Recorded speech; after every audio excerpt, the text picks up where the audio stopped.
Նկատել եք, որ 3 ամբողջ օրը ընդդիմադիր չակերտավոր հայրենասերները մատները խաչարած սպասում էին գոնե մեկ պրոբլեմի։ Գոնե չժպտավեն սը, գոնե դրոշը դրված չլինի, կամ դրված լինելուց գոնե թարս դրված լինի, կամ գոնե այլ մոլորակայիններ իջնեն, են էլ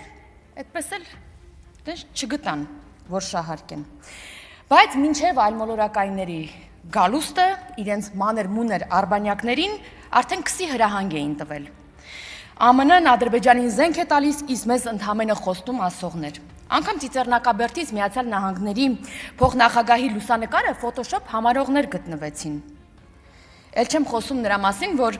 սրանք ամիսներ շարունակ քիչ է մնում խմբեր ձևավորեին ու գնային Թեհրան համոզելու, որ Հայաստան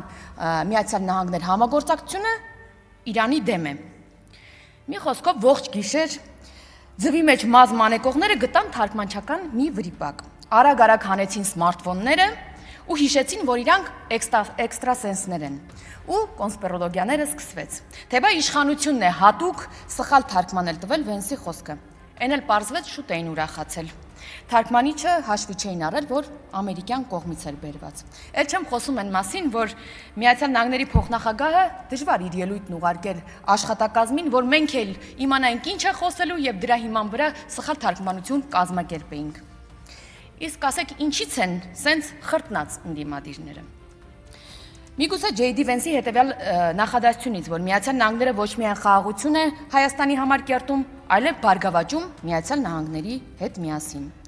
Թե այն նախադասությունից, որ Հայաստանը այն քիչ երկրներից է, որտեղ Միացյալ Նահանգները բավականաչափ վստահություն ունի ներդրումներ կատարելու համար։ Հավանիչ տեսանյութը եւ բաժանորդագրվիչ նորությունները բաց չթողնելու համար։